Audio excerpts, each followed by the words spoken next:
Hello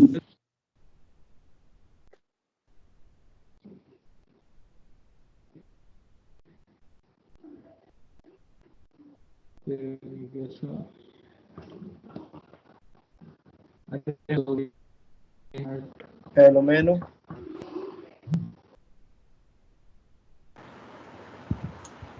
hello मैनू,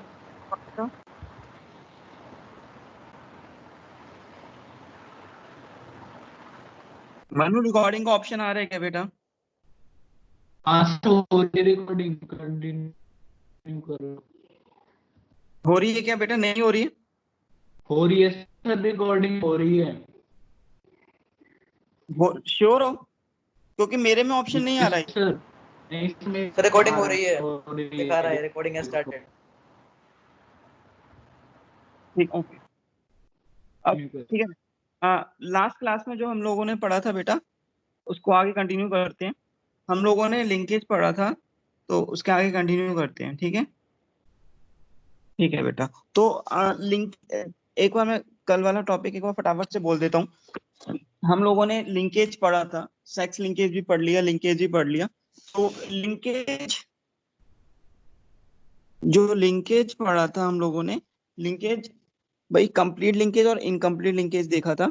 incomplete और complete linkage को एक्सपेरिमेंटली टेस्ट क्रॉस के थ्रू बैटसन एंड पंडित ने डिस्क्राइब किया था इन लेथारस ओडोरेटस, और रेशियो जो आया था 14:2 का आया था। पेरेंटल 14 थे और 2 रिकॉम्बिनेंट थे। कंप्लीट लिंकेज में ओनली पेरेंटल टाइप प्रोजेनी बनी थी, only parental type progeny. Complete linkage में केवल पेरेंटल टाइप प्रोजेनी मिलती है। ठीक है, लेकिन इंडिपेंडेंट असॉर्टमेंट में अगर टेस्ट क्रॉस करते हैं 50% पेरेंटल होता है, 50% रिकॉम्बिनेंट होता है। तो ये हम लोगों ने देख लिया था। कोई मुझे बताएगा ये जो लिंकेज होता है वो किस फिनोमिना से इंटरप्ट हो सकता है? Crossing over. Crossing over. बिल्कुल, क्रॉसिंग ओवर होगा तो रिकॉम्बिनेंट्स बनेंगे, और क्रॉसिंग ओवर लिंकेज को इंटरप्ट कर सकता है। क्रॉसिंग ओवर मेयोसिस 1 में होता है, पैकाइडिंग स्टेज पे प्रोफेज की। ठीक है, इसके लिंकेज को हमने पूरा देख लिया था। हमने सेक्स लिंकेज डिस्कस कर लिया था। सेक्स लिंकेज में क्रिस क्रॉस इनहेरिटेंस और non criss cross inheritance. Example of sex linkage, I colour in Drosophila, haemophilia, ठीक है, और ये कलर ब्लाइंडनेस, ये हमने देख लिया था। ठीक है, उसके बाद हमने कुछ कल सेक्स लिमिटेड कैरेक्टर और सेक्स इन्फ्लुएंस कैरेक्टर पढ़ा था। सेक्स लिमिटेड कैरेक्टर्स वो होते हैं जो जीन्स उनके ऑटोसोम्स पे होते हैं। ऑटोसोम्स पे तो मेल्स में भी हैं और फीमेल्स में भी हैं, लेकिन वो एक सेक्स में एक्सप्रेस करते हैं because of the sex hormones, because of the sex hormones. Example, beard and moustaches in males. एक होती है सेक्स इन्फ्लुएंस ट्रेट, इनके भी जीन्स ऑटोसोम्स पे होते हैं, मेल्स में भी हैं फीमेल्स में भी हैं, but these genes express differently in both the sexes. Example, pattern baldness in human. तो मेल्स में ये डोमिनेंट की तरह काम करता है और फीमेल्स में ये रिसेसिव की तरह काम करता है। ठीक है, तो ये पैटर्न बाल्डनेस वाला भी हमने केस डिस्कस कर लिया था। कुछ बेटा क्वेश्चंस हैं, एक बार मैं क्वेश्चन लिख रहा हूँ स्क्रीन पे, उसको आंसर करना। ठीक है, तो क्वेश्चन है, first child of a normal couple is albino. Albino मतलब ऑटोसोमल रिसेसिव ट्रेट है, ऑटोसोमल रिसेसिव ट्रेट है। एल्बिनो एल्बिनो एल्बिनो एल्बिनो जानते हो बेटा क्या होता है ये? कलर होता है पिगमेंट होता है, वो एब्सेंट या बहुत ही कम होता है। हाँ, मेलानिन पिगमेंट नहीं बनता है, देख लो मैं तुम्हें दिखाता हूँ। जैसे वो वाइट से होते हैं वो लोग पूरे।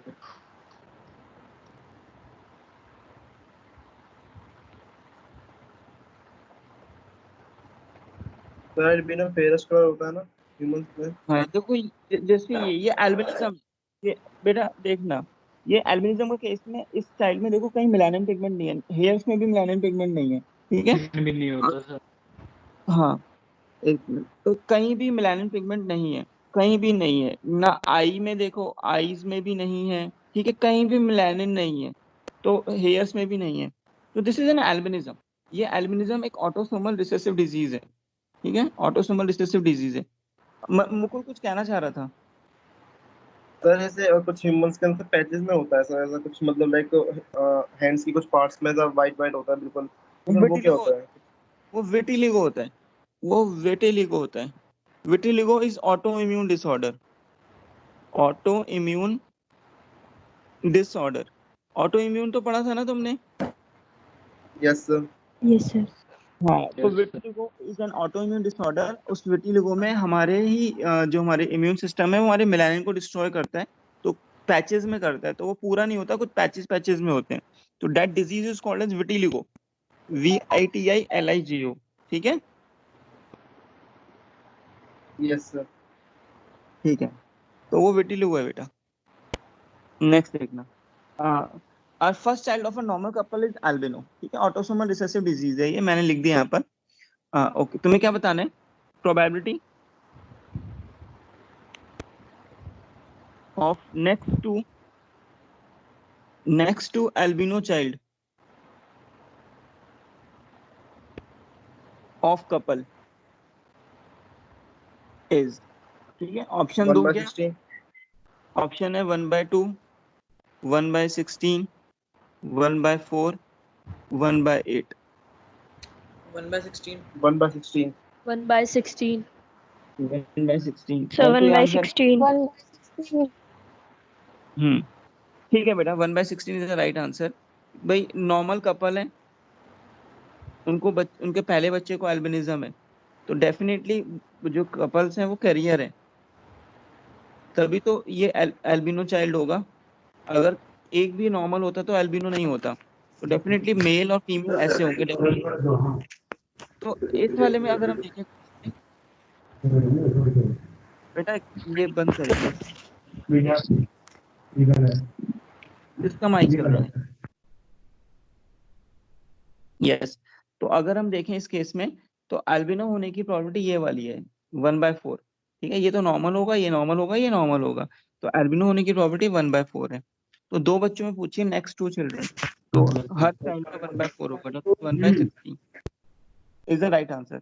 अगर तुमसे क्वेश्चन ऐसा पूछा होता कि the first child of a normal couple is albino, then what is the probability that their fourth child is albino? 1/4 होती। बिल्कुल, By 1/4, 1/4 होती है, बिल्कुल सही। कोई सी भी प्रोबेबिलिटी पूछता, पहली की, दूसरे की, तीसरे की, चौथी की, चाहे 100, चाहे वो 100 की पूछता, 1/4 ही होगी हर बार, ठीक है, क्योंकि इंडिपेंडेंट है ना कि भाई एक कॉइन को टॉस करो, टेल आने की प्रोबेबिलिटी 1/2 है, तुम 100 बार कॉइन को टॉस करो, टेल आने की प्रोबेबिलिटी 1/2 ही रहेगी, तो यहाँ पे भी एल्बिनो होने की प्रोबेबिलिटी 1/4 ही रहेगी। कंबाइंड प्रोबेबिलिटी तो प्रोडक्ट रूल हमने बताया था, तो इस क्वेश्चन का आंसर सही बोला तुमने, 1/16। एक और क्वेश्चन है बेटा, आंसर करना। नॉर्मल, ध्यान से सुनना, इस क्वेश्चन को अच्छे से करेंगे। अ नॉर्मल मैन, ये IOI PMT का क्वेश्चन है, नीट का क्वेश्चन है। Marriage with a girl, marries with a girl whose father was colorblind, whose father was colorblind. The probability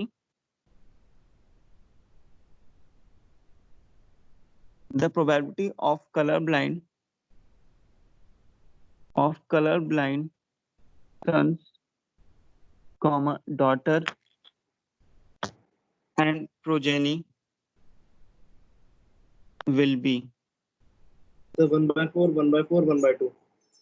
option है 1/2, 1/2, 1/2, 1/2, 1/4, 0, 1/2, 0, 1/4, ये 0 है। फोर्थ है 1/2। यस बेटा, तो बताओ। Fourth option, fourth option. Yes, sir, Third fourth option. option है। 1/4, 1/4, 1/2। Sir, fourth. Sir, fourth. एक second sir. सोच लो अच्छे से। एक सेकंड सर थर्ड आ रहा है। सर, फीमेल की 1/2, मेल की Yeah, third. बेटा Milky Way ऑप्शन 1 by बताना। एक मिनट। थर्ड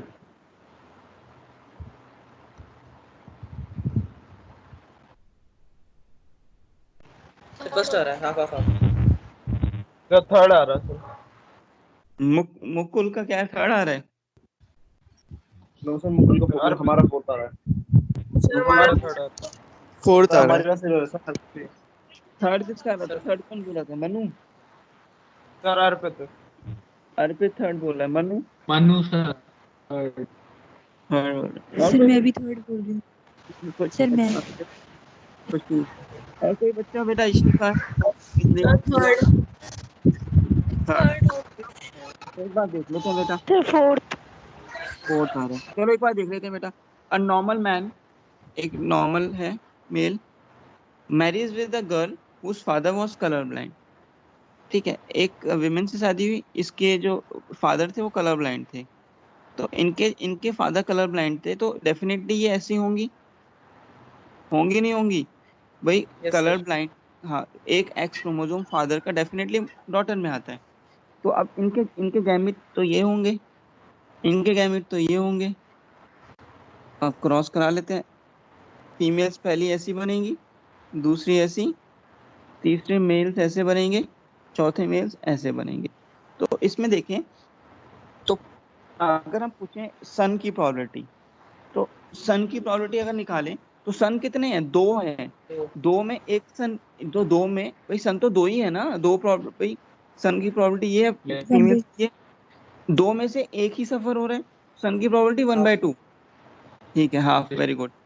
डॉटर की प्रोबेबिलिटी होने की कोई भी नहीं है, जीरो। कोई भी डॉटर क्योंकि कलर वो ब्लाइंड, कैरियर है। ये कैरियर है, ओके नॉर्मल नॉर्मल होंगी, कल मैंने बताया था। तो डॉटर तो ठीक है जीरो हो सर। गई। अब प्रोजेनी देखो, प्रोजेनी प्रोजेनी तो चार है ना, 1/4। Yes sir. हाँ, तो आंसर हम्म बेटा थर्ड ही आएगा। Third is the yes correct answer. ये नीट का क्वेश्चन है, बच्चों ने सर। यही गड़बड़ करते हैं। सन की प्रोबेबिलिटी और प्रोजेनी की प्रोबेबिलिटी में डिफरेंस होगा। सन तो मतलब सन में ही देखना, प्रोजेनी अगर बोलते हैं प्रोजेनी सब में देखेंगे। तो यहाँ पे इस लाइन में बस ये कंफ्यूज किया गया है कि प्रोजेनी तो हम सारी देखेंगे, सन या डॉटर केवल उनमें ही देखेंगे। ठीक है बेटा, ये थोड़ा ध्यान रखना, ये इंपॉर्टेंट है। तो सर ऐसे फीमेल का क्वेश्चन, गलत हो गया। ऐसे तुम्हें क्वेश्चन पूछ सकते हैं। ठीक है, तो इसका थोड़ा ध्यान। यस। आगे बढ़ते हैं, आगे बढ़ते हैं। अच्छा, आगे हम लोग देखते हैं जीन मैपिंग। जो टॉपिक है हमारा वो जीन मैपिंग है।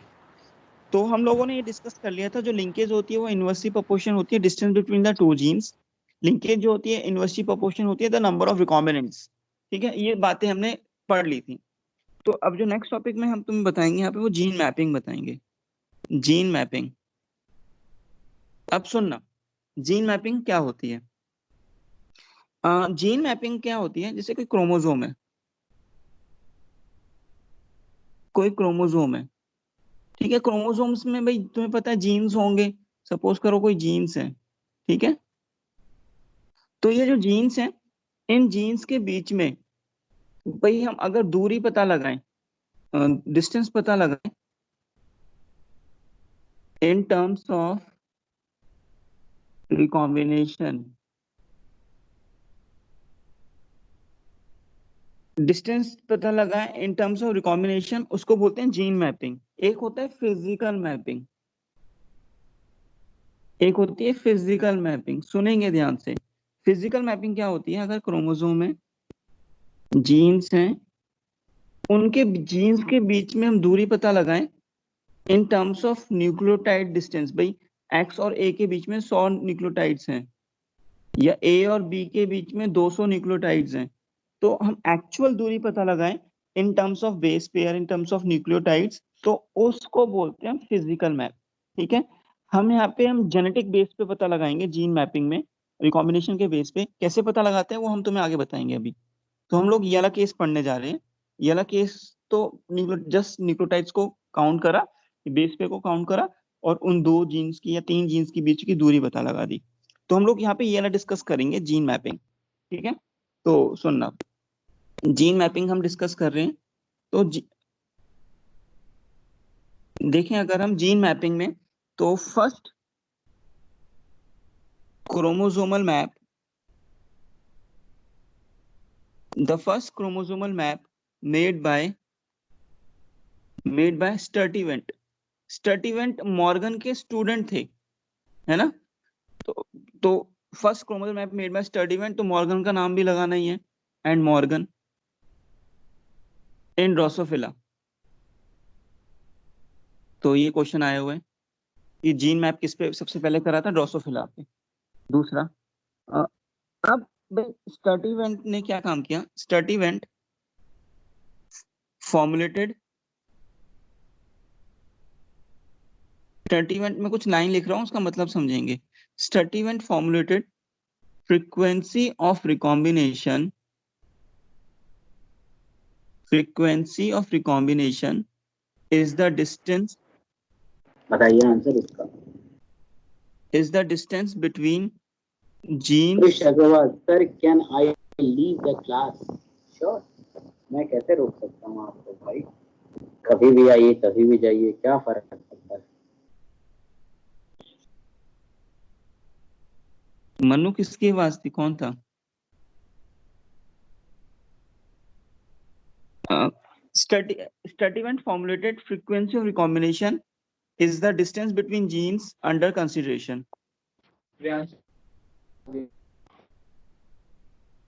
Sturtevant formulated frequency of recombination is the distance between gene under consideration. इसका क्या मतलब है? सुनना। Sturtevant ने कहा, सपोज करो दो जीन है A और B, और इन दो जीन के बीच में 15% रिकॉम्बिनेशन हो रहा है। 15% रिकॉम्बिनेशन हो रहा है, मतलब 15% रिकॉम्बिनेंट बन रहे हैं और 85% पैरेंटल टाइप बन रहे हैं A और B जीन के बीच में। तो उन्होंने बोला, ठीक है, तो उन्होंने अब क्या बोला? ध्यान सुनना। उन्होंने बोला यूनिट ऑफ डिस्टेंस इज सेंटीमॉर्गन, छोटा सी कैपिटल M, सेंटीमॉर्गन और MU, मॉर्गन यूनिट। मॉर्गन उनके टीचर थे, तो उन्होंने जो डिस्टेंस था मॉर्गन के नाम को डेडिकेट किया। ठीक है, तो उन्होंने जैसे उन्होंने सपोज करो दो जीन है बेटा A और B, इनके बीच में 15% रिकॉम्बिनेशन हो रहा है, मतलब 15% रिकॉम्बिनेंट बन रहे हैं और 85% पैरेंटल टाइप बन रहे हैं। तो उन्होंने बोला जो जीन A और B है उसके बीच में डिस्टेंस 15 सेंटीमॉर्गन होगा। तो सिंपल टर्म्स में उन्होंने क्या बोला कि भाई जितना परसेंट फ्रीक्वेंसी ऑफ रिकॉम्बिनेशन होगा उतना ही जीन्स के बीच में डिस्टेंस होगा। तो उनके एक लाइन है, मैं यहाँ पे लिख रहा हूँ, 1 सेंटीमॉर्गन is the distance, 1 centimorgan is the distance which permits 1% recombination, which permits 1% recombination। तो उन्होंने बोला कि 1 सेंटीमॉर्गन उतना डिस्टेंस होगा जितना कि वो 1% रिकॉम्बिनेंट बनाएगा। ठीक है, तो भाई मैं अब ध्यान सुनना, ये बातें सारी क्या हुई यहाँ पर? सबसे पहले क्रोमोसोम मैप स्टर्टिवेंट ने बनाया था, मॉर्गन का नाम तो आना ही है। स्टर्टिवेंट ने बोला कि जितना परसेंट रिकॉम्बिनेशन होगा उतना ही जीन्स के बीच में दूरी होगी। जैसे अगर A और B के बीच में 15% रिकॉम्बिनेशन हो रहा है तो इनके बीच में जो दूरी होगी कितनी होगी? 15 सेंटीमॉर्गन। क्योंकि द यूनिट थी डिस्टेंस की सेंटीमॉर्गन और मॉर्गन यूनिट, उन्होंने जो डिस्टेंस की यूनिट लिखी मॉर्गन को डेडिकेट करी। भाई टीचर थे उनके, भाई जैसे तुम लोग कुछ काम करोगे तो किसके ऊपर डेडिकेट करोगे? अपने टीचर के ऊपर। अब अगर तुम बॉटनी में रिसर्च करोगे कोई बच्चा तो किस पे डेडिकेट करेगा? सर आपके ऊपर करेंगे सर। हाँ सर आपके ऊपर कर देंगे। हाँ, तो वही था, स्टर्टिवेंट ने भी ये काम किया भाई। स्टर्टिवेंट ने मॉर्गन को डेडिकेट किया सारा काम। तो यूनिट ऑफ डिस्टेंस उन्होंने सेंटीमॉर्गन रखा और मॉर्गन यूनिट रखा। तो उन्होंने बोला A और B के बीच में अगर 15% रिकॉम्बिनेशन हो रहा है तो A और B के बीच में जो डिस्टेंस होगा इट इज 15 सेंटीमॉर्गन। तो उन्होंने एक सिंपल लाइन बोली, 1 centimorgan is the distance which permits 1% recombination. चलो ठीक है भाई, अब मैक्सिमम रिकॉम्बिनेशन कितना हो सकता है, कोई बताएगा? 100%। बिल्कुल नहीं हो सकता 100%। 50%, 99 50% हो ही ऐसा होता सब sure, इस तरह से है। हाँ, सपोज करो ये पेरेंटल क्रोमोसोम है, ये मैटरनल क्रोमोसोम है, M और M। ठीक है भाई, अब क्या हो रहा है, इनमें इनमें क्रॉसिंग ओवर हो रही है। 2 तो क्रॉसिंग ओवर हुई तो रिजल्ट कुछ ऐसा आ गया बेटा।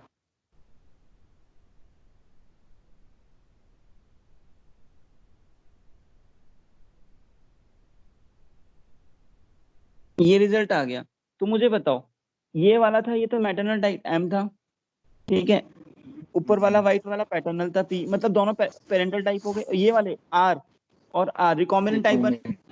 तो टोटल 4 क्रोमेटेड पार्टिसिपेट कर रहे थे, 4 में से 2 ने पार्टिसिपेट किया उन्होंने क्रॉसिंग ओवर में, तो टोटल 50%। तो मैक्सिमम रिकॉम्बिनेशन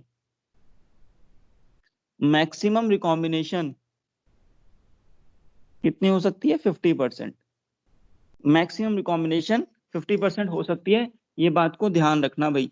तो अगर 50% मैक्सिमम रिकॉम्बिनेंट कर सकते हैं तो मैं बोल सकता हूँ recombinants, so recombinants varies from 0 to 50% and non-recombinants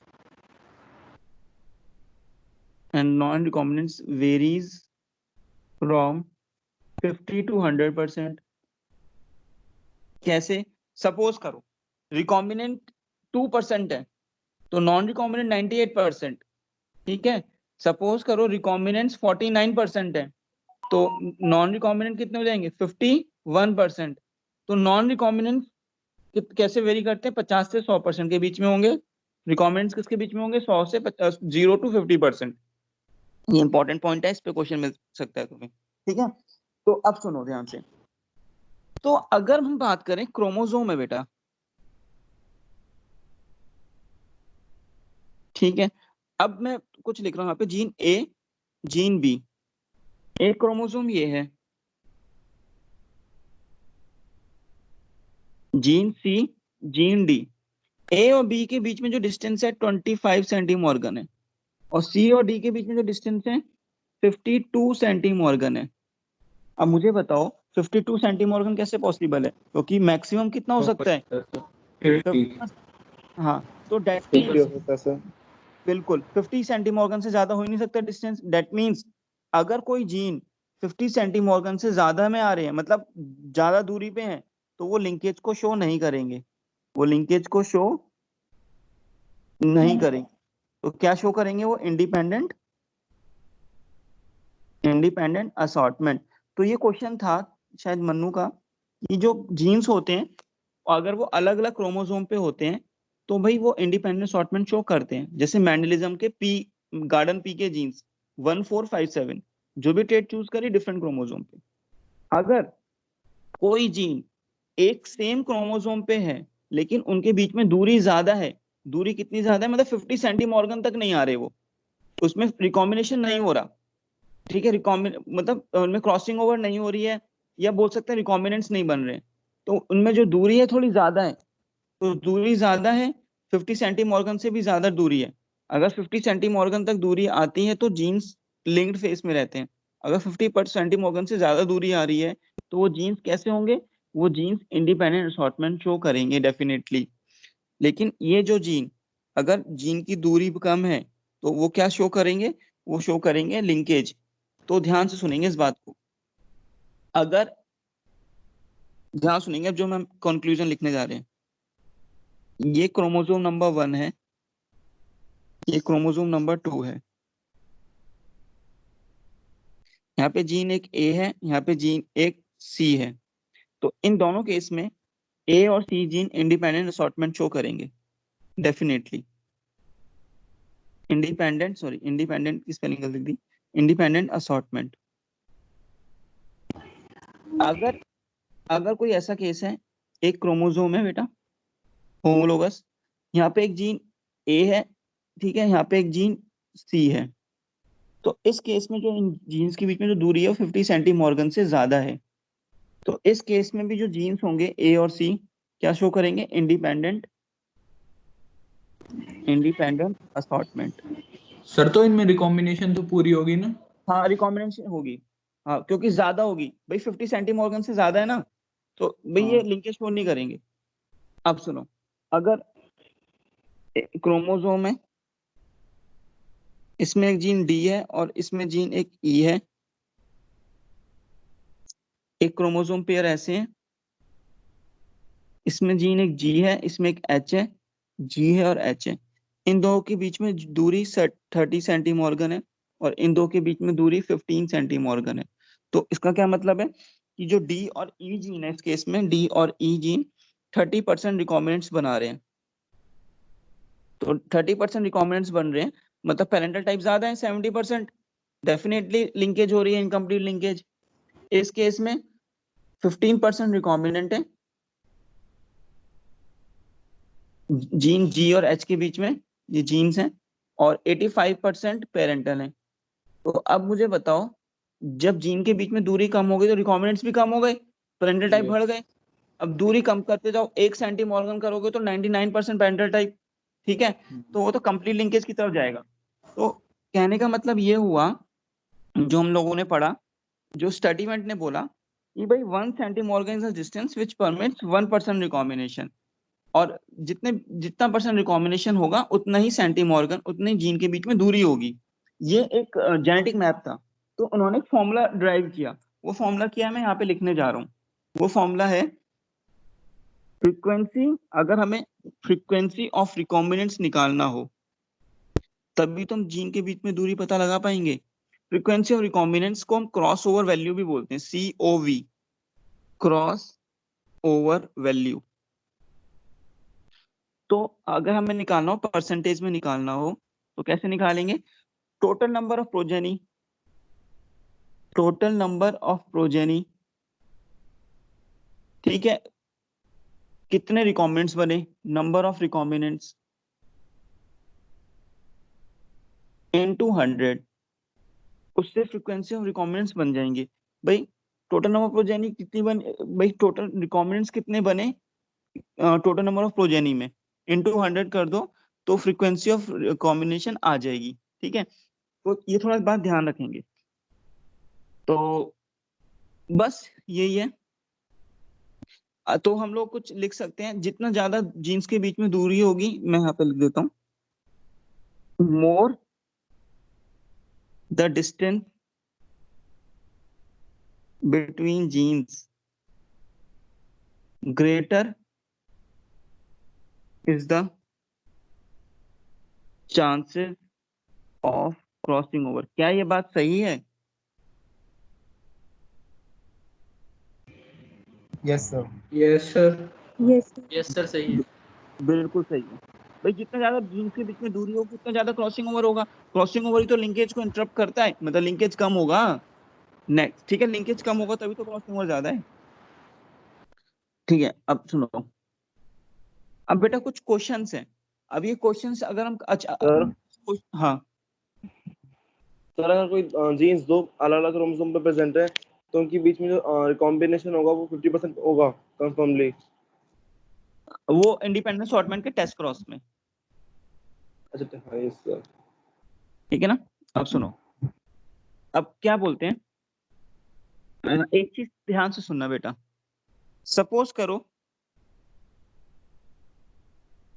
A B, A और बी, ये जीन्स हैं सिस फेज में, सिस फेज में दिख रहे हैं ना ये, याद करो cis phase. Yes sir, cis yes sir this face.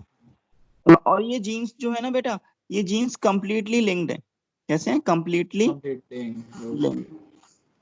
तो अगर ये कंप्लीटली लिंक्ड है तो क्या इनके बीच में रिकॉम्बिनेंट्स बनेंगे? No sir. नहीं सर बनेंगे। तो अगर एक गैमीट्स बनाना हो तो उनके गैमीट्स केवल ये बनेंगे, ये वाला और ये वाला, पेरेंटल टाइप है सारे। लेकिन अगर ऐसा अरेंजमेंट होता, यहाँ पे कैपिटल ए है, यहाँ पे स्मॉल ए है, और दूसरे क्रोमोसोम पेयर पे कैपिटल बी है और स्मॉल बी है, तो जीन्स यहाँ पर इंडिपेंडेंट असॉर्टमेंट शो करेंगे। Independent assortment different different chromosome पे हैं। इनके गैमीट अगर तुम्हें बनाने हो तो इनके गैमेट तो सिंपल तुम कैपिटल पता है कैपिटल भी 4 टाइप के बन जाएंगे, 4 टाइप के बन जाएंगे जो तुम नॉर्मली बनाते हो। 2 तो पैरेंटल टाइप होंगे, 2 रिकॉम्बिनेंट टाइप होंगे। ठीक है, इसमें किसी को कोई डाउट? No sir. ठीक है, अब आगे बढ़ो। तो ये ध्यान रखना बेटा, कंप्लीट लिंकेज में गैमेट्स केवल पैरेंटल टाइप बनेंगे, थोड़ा ध्यान रखना, रिकॉम्बिनेंट वाला नहीं बनेगा। ओके, अब कुछ क्वेश्चन है, सुनना बेटा। ये क्वेश्चन है लिंकेज के ऊपर, ये क्वेश्चन जरूर अटेम्प्ट करना है, मैं अच्छे से करना है, तभी लिंकेज समझ आएगी। क्वेश्चन के बेस पे ही समझ आती है लिंकेज। तो क्वेश्चन है, मैं लिख रहा हूं यहाँ पर, consider the following test cross. Consider the following test cross, वो टेस्ट क्रॉस क्या है देखेंगे। मैं ऐसे लिख रहा हूं, प्लस प्लस, प्लस प्लस का मतलब समझ रहे हो ना? दोनों डोमिनेंट। प्लस प्लस और ए बी मतलब ये है वाला ऐसा जीनोटाइप और इसका ऐसा। ठीक है, मॉर्गन जेनेटिक्स में प्लस प्लस का मतलब होता है डोमिनेंट। जब ऐसा हुआ तो F1 जनरेशन में ये मिल गया बेटा। F1 जनरेशन में क्या मिल गया? ये प्लस ए प्लस बी। ठीक है, ये F1 जनरेशन है। अब इस F1 को हमने क्या करा दिया? Test cross.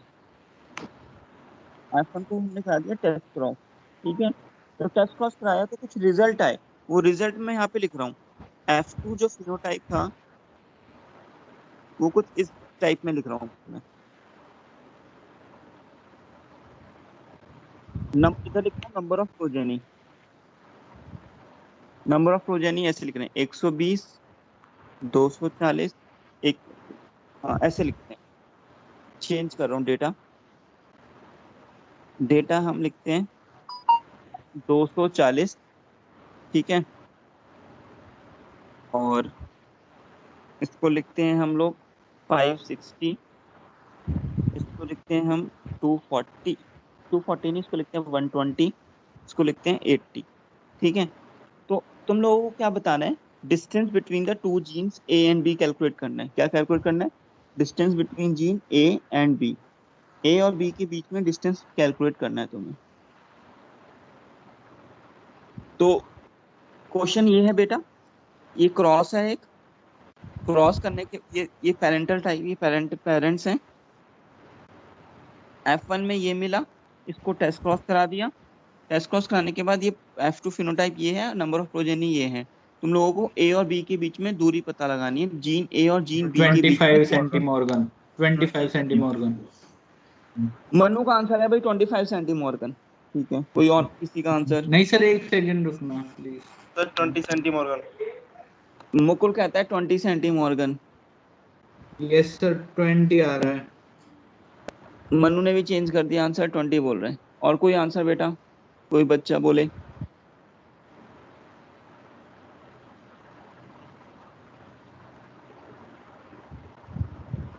यस बेटा, कोई बोलेगा? Yes sir, 20 सेंटीमॉर्गन। 20 सेंटीमॉर्गन अर्पित कहता है। और कोई बच्चा बोलेगा? सर 20 आ रहा है। 20 आ रहा है, ओके। अच्छा सुनो भाई, क्या था पहले इसमें total number of progeny count कर लो। टोटल नंबर ऑफ प्रोजेनी मेरे ख्याल से 1000 ही आएगी। मैंने डेटा इस तरह से बनाया था।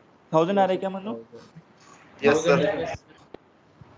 Total number of progeny add करोगे तो 1000 आएगा। ठीक है, तो तुम्हें फ्रीक्वेंसी ऑफ रिकॉम्बिनेंट्स निकालना है सबसे पहले। यहाँ पे फ्रीक्वेंसी ऑफ रिकॉम्बिनेंट्स, तो फ्रीक्वेंसी ऑफ रिकॉम्बिनेंट्स को कैलकुलेट करने के लिए तुम्हें एक फॉर्मूला बताया गया था अभी, ये वाला। Total number of progeny divide, मतलब टोटल नंबर प्रोजेनी में number of recombinants. Total number progeny 1000 है। नंबर ऑफ रिकॉम्बिनेंट्स देखो, प्लस प्लस और ए बी पेरेंटल टाइप। भाई प्लस प्लस और ए बी पेरेंटल टाइप है ये तो, और ये रिकॉम्बिनेंट टाइप है। तो रिकॉम्बिनेंट टाइप कितने बन रहे हैं? 120 और 80 कितने हुए? 200 इंटू 100, तो 20 सेंटीमॉर्गन इज द राइट आंसर। तो अगर तुम लोगों को एक सिंपल ट्रिक है, अगर तुम लोगों को रिकॉम्बिनेंट्स पहचान में नहीं आ रहे हैं तो सबसे कम जो नंबर में होंगे वो रिकॉम्बिनेंट्स ही होंगे, क्योंकि लिंकेज हो रही है तो पेरेंटल टाइप ज्यादा ही बनेंगे। चाहे वो इनकम्प्लीट कंप्लीट लिंकेज में तो सारे पेरेंटल टाइप ही हैं। लेकिन इनकम्प्लीट लिंकेज में भी पैरेंटल टाइप ज्यादा होते हैं as compare to non parental type. भाई अगर जीन के बीच में दूरी 40 सेंटीमॉर्गन है तो 40% रिकॉम्बिनेंट, 60% पैरेंटल टाइप, तो हमेशा पैरेंटल टाइप ज्यादा होंगे। तो इस केस में भी पैरेंटल टाइप ज्यादा है देखो, और नॉन पैरेंटल टाइप कम है, तो ये रिकॉम्बिनेंट होंगे, जाहिर सी बात है। यहाँ से भी पहचान सकते हो पेरेंट को देखकर, केवल डेटा को देख के भी पहचान सकते हो। तो आंसर 20 सेंटीमॉर्गन एकदम सही आंसर आया है। किसी को कुछ पूछना है इस क्वेश्चन में तो पूछ सकता है, वरना फिर आगे बढ़ेंगे। चलो आगे बढ़ते हैं। क्वेश्चन है एक नेक्स्ट, फ्रीक्वेंसी। मेरे जितने टाइप के क्वेश्चन आ सकते हैं मैं सारे करा रहा हूँ। Frequency of crossing over, frequency of crossing over of 3 sex-linked genes in Drosophila was found to be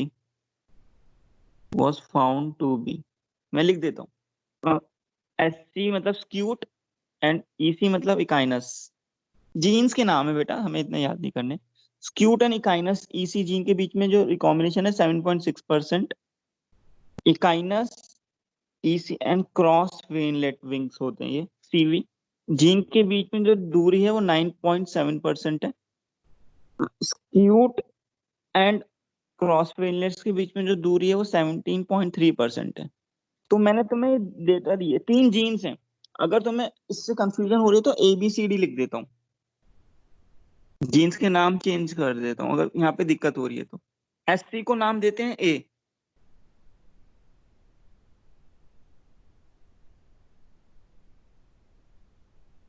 ठीक है। EC मतलब इकाइनस को नाम देते हैं B, EC इकाइनस को नाम दे रहा हूं मैं B, और क्रॉस वेनलेट को नाम दे रहे हैं C।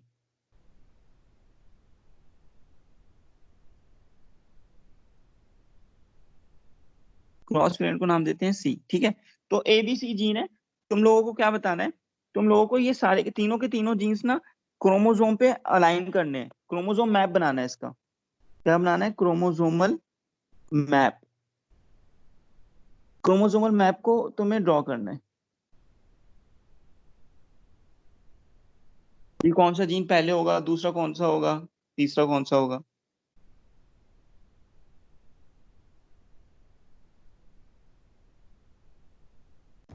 सर ABC होंगे सीक्वेंस में। यस सर ABC होंगे। सर ABC होंगे। ABC ABC, अच्छा।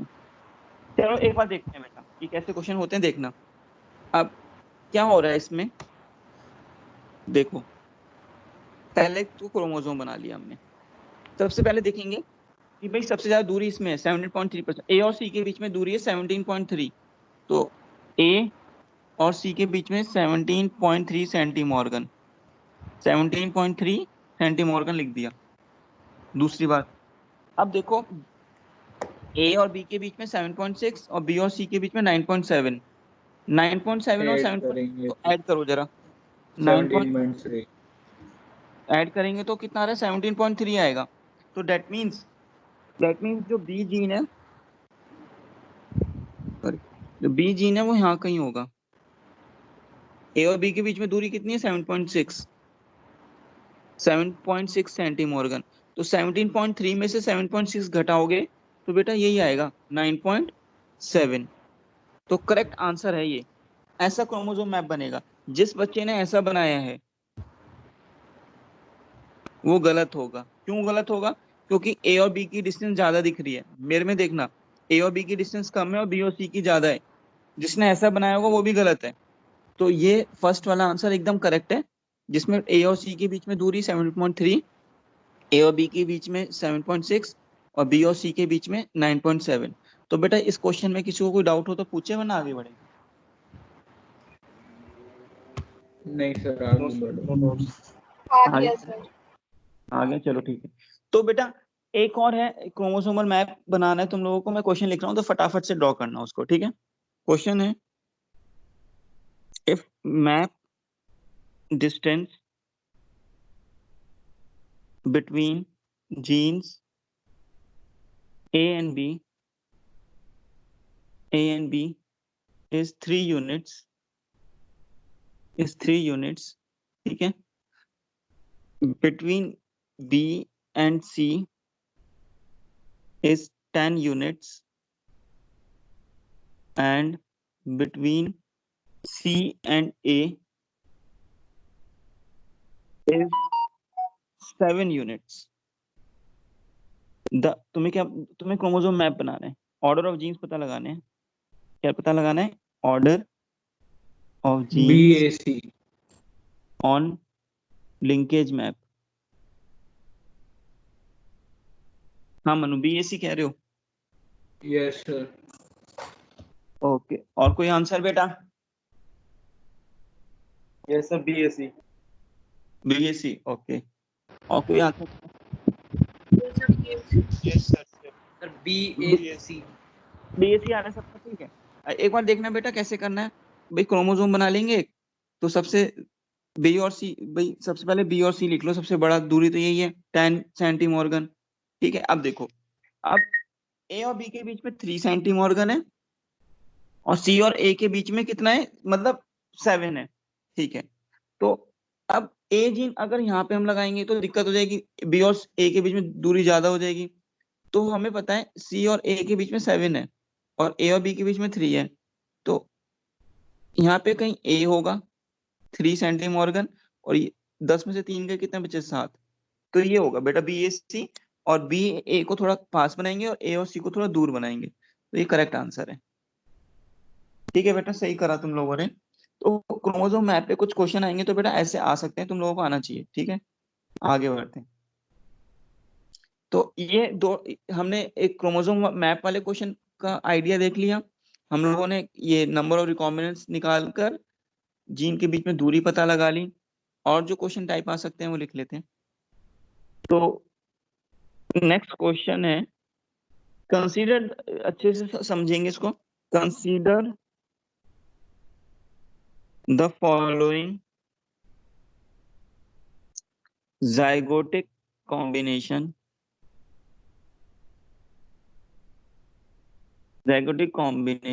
Plus plus AB. ठीक है. प्लस प्लस मतलब डोमिनेंट A और B है बेटा. ये तो मैं लिख रहा हूँ A एंड B डोमिनेंट, मतलब A एंड B जीन्स हैं. A and B genes are 40 centimorgan apart. तुम्हें पता लगाना है which of the following combination of gamete is correct. ठीक है. तो मैं कॉम्बिनेशन यहाँ पे ड्रॉ कर रहा हूँ. तो प्लस प्लस का कॉम्बिनेशन ड्रॉ किया, A और B plus AB, A plus. ठीक है.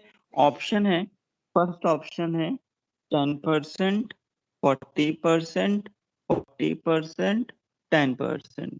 सेकंड ऑप्शन है 30%, 30%, 20%, 20%. थर्ड ऑप्शन है 10%, 20%, 40%, 30%. फोर्थ ऑप्शन है 20%, 20%, 30%, 30%. आंसर बताना है. Second option sir, second option. Second option. और बच्चों बोलो.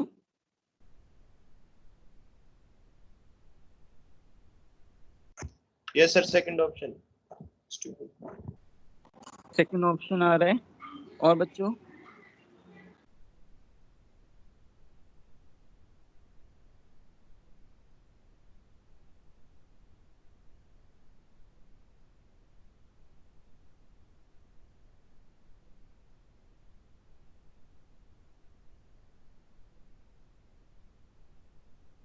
और बच्चों आंसर आया किसी का?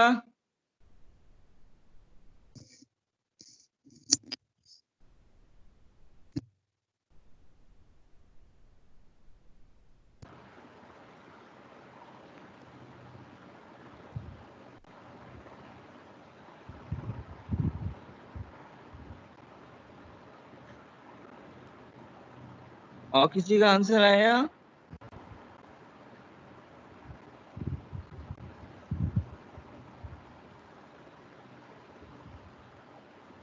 चलो देखना बेटा। मुझे बताओ ए और बी के बीच में दूरी 40 सेंटीमॉर्गन है, तो इसमें रिकॉम्बिनेशन कितना हो रहा है? 40%। 40% रिकॉम्बिनेशन है तभी तो दूरी 40 सेंटीमॉर्गन है, तो मतलब 40% रिकॉम्बिनेंट बन रहे हैं। 40% क्या बन रहे हैं? रिकॉम्बिनेंट। पेरेंटल जाइगोट ये था, पेरेंटल मतलब प्लस प्लस वाला, ये पेरेंटल है। ए बी वाला कहाँ गया? ए बी, ये पेरेंटल है। ये दोनों रिकॉम्बिनेंट है आर, तो रिकॉम्बिनेंट कितने बन रहे हैं? 40%। तो ये 20% और ये 20%, तभी तो 40 होगा, तो 20 20। ठीक है। पेरेंटल टाइप कितने होंगे? 60%। 60 में 30 है, 30 है, तो correct answer is second. Second सही आंसर है एकदम। किसी को कोई डाउट हो तो पूछ सकता है, वरना आगे बढ़ेंगे।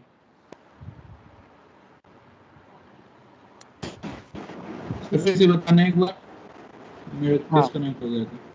हाँ, ये बोल रहा है इस क्वेश्चन में कि जो जाइगोट है वो ऐसा है, ठीक है, और ए और बी के बीच में जो दूरी है 40 सेंटीमॉर्गन है, तो मतलब ए और बी के बीच में जो रिकॉम्बिनेंट्स बन रहे हैं, जो रिकॉम्बिनेंट्स बन रहे हैं वो 40% बन रहे हैं। ठीक है, तो पेरेंटल टाइप कितने होंगे? पेरेंटल टाइप होंगे 60%। ठीक है, तुम्हें गैमीट की वो दे दी थी। अब मुझे बताओ, plus plus plus plus plus plus, ये तो पेरेंटल होगा पी। ए बी ये पेरेंटल होगा। प्लस बी और ए प्लस, ये तो रिकॉम्बिनेंट है, पेरेंट में था ही नहीं। तो अब मुझे बताओ, रिकॉम्बिनेंट 40% बन रहे हैं, तो रिकॉम्बिनेंट 40% में कैलकुलेट करना, बी से होगा, बी से तभी तो 40 होगा। पेरेंटल टाइप 60% होना है, तो पेरेंटल टाइप 60, ये और ये 60% होना है, तो 30% 60 होता है, तो करेक्ट आंसर सेकंड है। जो कुछ ओके पूछना सर। है पूछना, आगे बढ़ेंगे।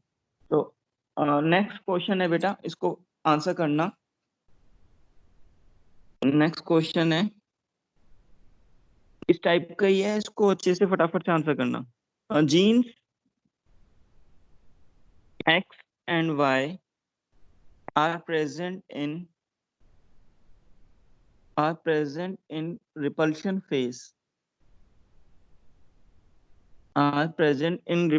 मतलब ट्रांस फेज। ठीक है, and both are 20 centimorgan apart. तुम्हें बताना है which of the following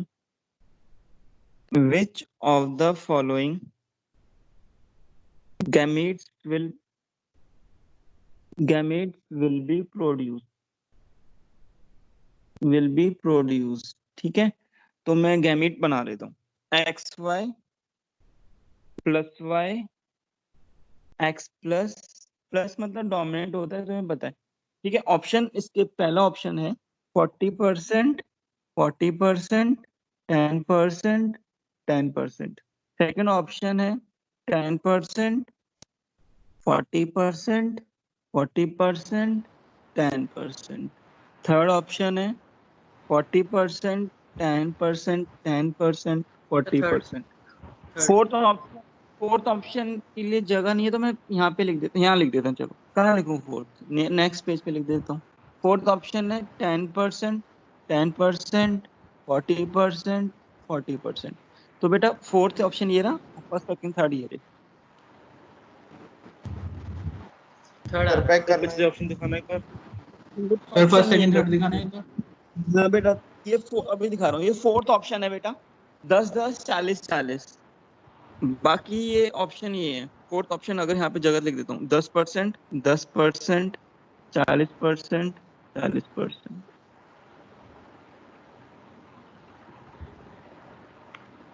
the second option. Okay, और किसी का कोई आंसर? थर्ड आ रहा है हमारा। थर्ड आ रहा है, और किसी का कोई आंसर?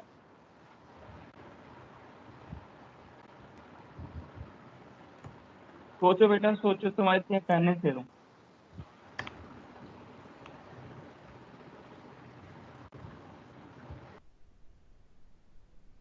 एक मिनट रुकना सर। हाँ बेटा श्योर।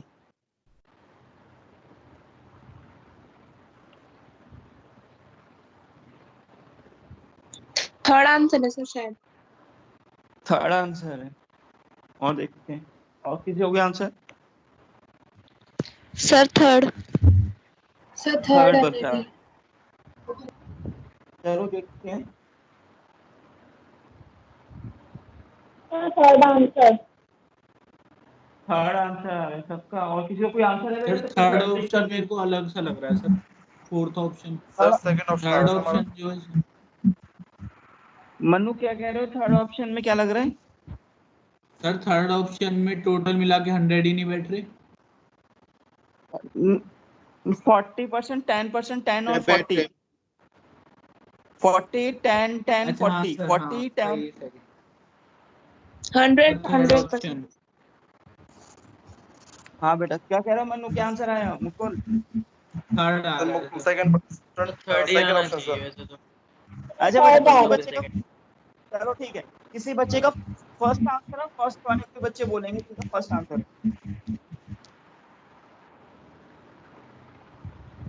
वो बच्चे बोलेंगे जिनका सेकंड है। सर मुकुल। मुकुल, ओके। अब वो बच्चे बोलेंगे जिनका थर्ड है। हिमांशु।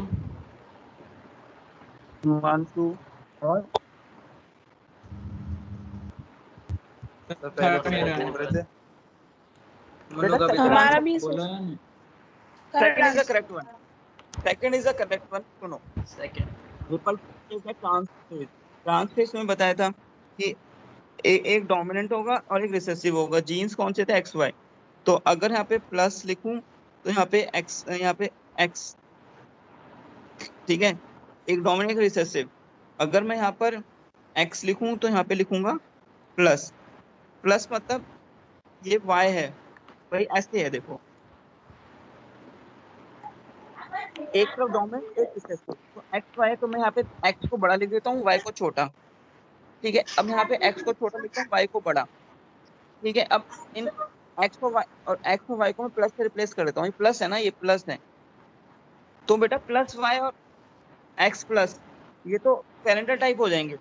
प्लस वाई और X plus is a parental type. तो प्लस वाई और X plus is a parental type, P P, क्योंकि रिपल्शन फेज है trans phase. This one X Y and plus plus, this these are the recombinant, R R. Recombinant कितने होने? 20%। तो 10 और 10 recombinant, these are the parental type. तो correct answer is second. किसी को कुछ पूछना हो तो पूछे। सर फोर्थ आंसर बताना है एक बार, फोर्थ आंसर। फोर्थ था 10, 10, 40, 40। Okay sir. हाँ तो बेटा सेकंड आंसर सब सही है वो, और सेकंड ही आंसर है। ये किसी को कुछ पूछना है इसमें तो पूछे अब। Sir yes.